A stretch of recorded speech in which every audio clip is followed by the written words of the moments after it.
দুনিয়ার সব নাস্তাকে হার মানাবে মাত্র 10 টাকা খরচ করে এমন মজার নাস্তাই হতে পারে না। সুপার ক্রিস্পি, যাকে একবার বানিয়ে খাওয়াবেন সেই আপনাকে খুঁজবে, বারবার খেতে চাইবে এই নাস্তা। আমাদের আদরের সোনামণিরা এটাই কিন্তু খেতে চায় বারবার। তবে আর কথা কেন, চলুন দেখে নেই ঝটপট এত মজার সুপার ক্রিস্পি নাস্তাটা কিভাবে বানাতে হবে।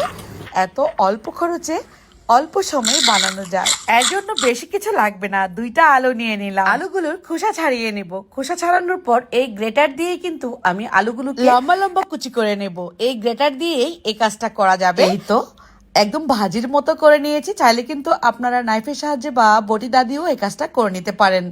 আমি একটা গাজরও নিয়ে নিচ্ছি।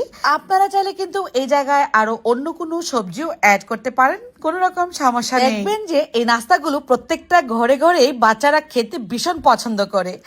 আসলে কি, ফ্রেঞ্চ ফ্রাইটা খেতে খুব বেশি লাইক করে। এটা কিন্তু ফ্রেঞ্চ ফ্রাইয়ের থেকে কোনো অংশে কম হবে না। এগুলো ভালোভাবে ধুয়ে নিয়েছি 3-4 বার, ছাঁকনি দিয়ে ছেঁকে পানিটাকে ঝরিয়ে নিয়েছি। স্বাদ অনুযায়ী লবণ দিয়ে দিলাম, গোলমরিচের গুঁড়া দিয়ে দিচ্ছি 1/2 চা চামচ পরিমাণ, লাল মরিচের গুঁড়াও দিচ্ছি 1 চা চামচ পরিমাণ। এবার দিয়ে দিব চিকেন পাউডার। এখানে চিকেন পাউডার ব্যবহার করছি আমি 2 টেবিল চামচ পরিমাণ। এই চিকেন পাউডারটা কিন্তু আপনারা পেয়ে যাবেন আমার কাছে, উপরে নাম্বার দেওয়া আছে, চাইলে কিন্তু আপনারা কল করে অর্ডার দিয়ে ফেলতে পারেন। 1 কাপ পরিমাণ পেঁয়াজ কুচি দিলাম। দিয়ে দিচ্ছি ময়দা 2 টেবিল চামচ পরিমাণ। ময়দার পরবর্তীতে চাইলে কিন্তু কর্নফ্লাওয়ারও দিতে পারেন আপনারা। কর্নফ্লাওয়ারটা দিলেও মুচমুচে থাকবে, ময়দা দিলেও মুচমুচে হবে। তারপর খুব ভালোভাবে মাখিয়ে হাতে এভাবে করে নিয়ে তেলে ভেজে নিতে হবে। সবগুলো একইভাবে আমি তেলে ছেড়ে দিব।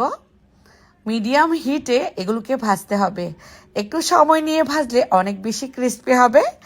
এটা এত বেশি মজার হয়, ফ্রেঞ্চ ফ্রাইয়ের বন্ধু বলতে পারেন। আমাদের আদরের ছোট্টমণিরা কিন্তু খেতে ভীষণ পছন্দ করে এই ধরনের খাবারগুলো। অল্প খরচে অল্প সময়ে আমরা চাইলেই বানিয়ে দিতে পারি। এত মজার এই নাস্তাগুলো মেহমান ঘরে বসিয়ে রেখেও চায়ের আড্ডায় তৈরি করে ফেলতে পারি আমরা, তাই না? এত মজার আর সুন্দর লোভনীয় এই নাস্তাটা চায়ের সাথে খেতে ভীষণ ভালো লাগে। তবে আমি টমেটো সস দিয়ে এটা এখন পরিবেশন করব। কতটা ক্রিস্পি হয়েছে আপনারা দেখে নিশ্চয়ই বুঝে গিয়েছেন। এটা আর বলার ভাষা রাখে না, এত বেশি মুচমুচে। আমি একটার পর একটা নিজেই খেয়ে ফেলতেছি। এগুলো বানালে বেশি করে বানাবেন, না হলে কিন্তু কারাকারি অবস্থা হবে। ঠিক এমন নাস্তাই তৈরি করে দেখালাম। মাত্র 10টা টাকা খরচ করলেই এত মজার নাস্তাগুলো তৈরি করে ফেলতে পারবেন। তো এখন আমি একটা আপুকে অনেক বেশি ভালোবাসা জানাবো। স্বর্ণা আপু, আপনার প্রতি আমার অনেক অনেক ভালোবাসা রইল। সে সাথে সব আপুদের প্রতি আমার ভালোবাসা রইল। স্বর্ণা আপুটা বিশেষ করে আমাকে অনেক বেশি ভালোবাসে। আপু আমাদের প্রোডাক্টগুলো নিয়ে অনেক বেশি সন্তুষ্ট। অসংখ্য ধন্যবাদ আপু। আপনার এবং আপনার পরিবারের প্রতি অনেক অনেক দোয়া ভালোবাসা রইল। সত্যি কথা বলতে আপনাদের ভালোবাসাই আমি এতটা দূর এগোতে পারছি। সবাই ভালো থাকবেন, সুস্থ থাকবেন। আজকের মতো বিদায়, আল্লাহ হাফেজ।